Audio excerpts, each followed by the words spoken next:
Hello everyone, welcome back to my channel. Today I'm doing things a little bit different. I usually blog about the inner workings of my mind, that is random thoughts that strike a chord with me, but today I decided let's do a video. So it's just things that have come to, that I have been thinking about, I have been cognizant about, and I'm realizing that I'm using the word cognizant quite often. So aside from all that, I'm realizing the need to be authentic. Not that I did not know about it before, but I'm realizing it pays for you to be authentic in whatever sphere of life you interact with people. So if right now my family was to be put in the same room with my workmates, with those who I go to church with, those who I relate with, those who I go to school with, or whatever area of social interaction that I have, if they want to be put in one room, would I be scared of the information that they communicate amongst themselves? Would I be comfortable knowing that how I relate with one, yes, there might be deeper levels because terms and conditions apply, but by the time you are interacting with people, are you being authentic to yourself? Are you being authentic to them? There's a time a while back, give it roughly 2 years back, work trip. I'm in the office right now. This week is on duty. We were coming back from Isiolo and we had a stopover in Nanyuki. That time Nakumato was up and running before the elephant came crashing down. And we had the stopover, so the health break, people go to the ladies, to the gents, and found my way in the supermarket. So buying some refreshments, some snacks for the way back to Nairobi. And then I hear a voice saying, Teacher Faith, and I'm like, I turn. Of all titles, there in Nanyuki, it's not that I've lived there, it's usually a transit point. Very few times, not that I've used it often. So I turn around and there's this young boy with a male guardian and he says, hi teacher, and I'm like, hello. I didn't remember his name. Yeah, human nature, we may not remember all their names, but he introduced himself and it was a child from that interacted with during Sunday school. I've not yet taught him, but in Sunday school you get to know the children and also the teacher. So there's that relationship. So I was like, hi, fine, thank you. So the thing about it is, if that child had seen me doing something, not that I'm living my life for other people, but the thing about it is, what if I was being reckless? And yet I'm the one who will be there on Sunday or any other, maybe during the holiday events, and I'm standing there and there's this one kid who may have seen me with something or have seen me with something or doing something wrong or not Sunday school like. So that was one incident. The other was where is this? Oh yeah, this week. This week is where I was a part of a panel with a lady who I look up to. I'm gradually learning from her. We haven't met physically, but this is a virtual world.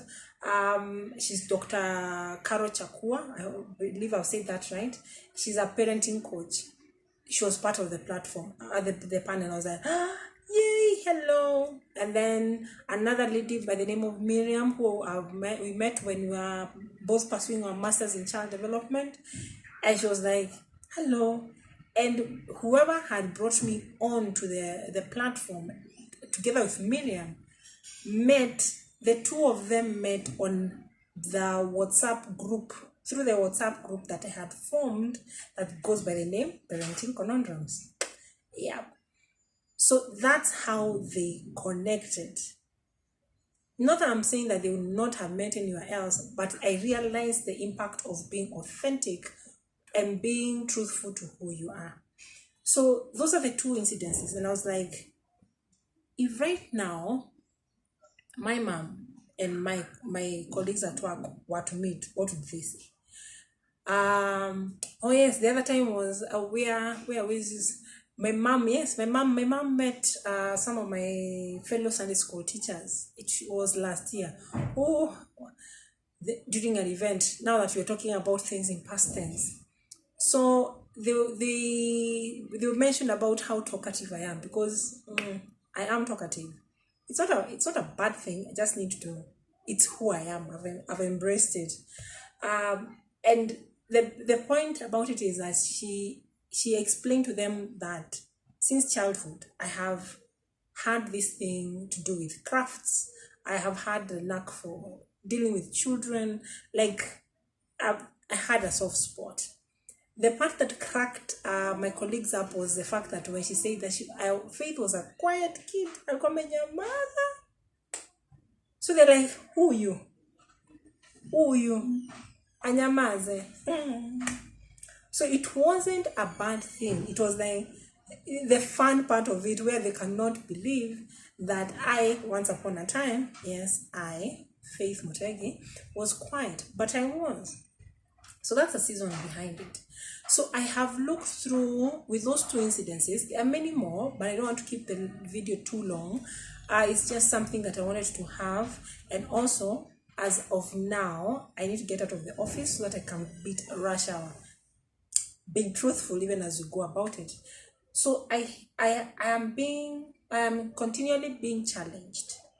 Oh yeah, even on the streets, like where I am, where you have a child, they are walking along the road, and then they say, "Teacher Faith," and they are and it's with the parent.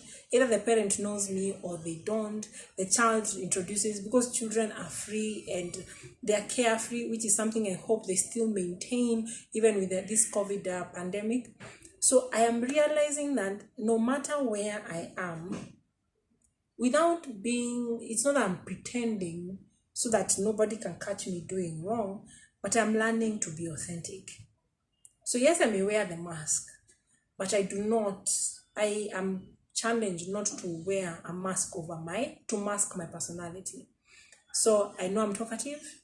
Welcome to my world. I know I love crafts.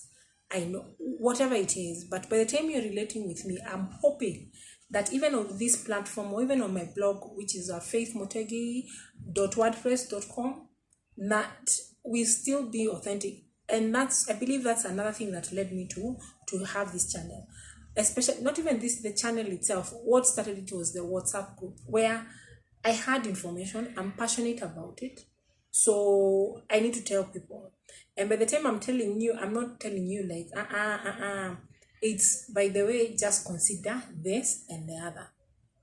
I'm hoping it doesn't brush someone off in the wrong way because of whatever dynamics that you may look into it. But I'm hoping that by the time I'm relating with individuals, that even as I am authentic to them, that I can also be authentic to myself. So that's another journey that I am walking into. Like, who am I really? By the time I look back, yes, post-COVID, pre-COVID, whatever it is, am I living a life that by the time I look back, I am proud of it? So that's the growth that I am hoping I can channel, that even when I am on quarantine, self-isolation, cannot see hug my nephews, see my friends. So my task for this week, not even my task, my challenge and my point of information, point of learning is that I need to be authentic. I am glad I have been authentic in the cases now, in the times that I have interacted with people, and they say, by the way, imagine she also loves, mambo ya watoto. Yeah, shameless plug. Anyway, but for real, anything to do with children lights my fire up. So, and then crafts. So by the time someone, they can state certain facts and they fit into place, I am glad that I have reached that point. So, long story short, because it can be a long story, be authentic to yourself. As much as possible, by the time people are talking about you, because they will, and even put that aside, by the time you're standing in front of people, for whatever reasons, can you proudly say that you're presenting your best self, your authentic self, that you're not hiding behind certain masks? Yes, experiences may have bashed us down and you decide that this is what works, but hopefully it is not working against you in the process. So I'm hoping you've learned something. Welcome to the inner workings of my mind. We'll see how it goes, but for now, I decided at least with the video, it will back up the blog post, and you'll see how best to be your authentic self. So once again, I send you my virtual warm bear hug, and see you soon. All the best, and God bless.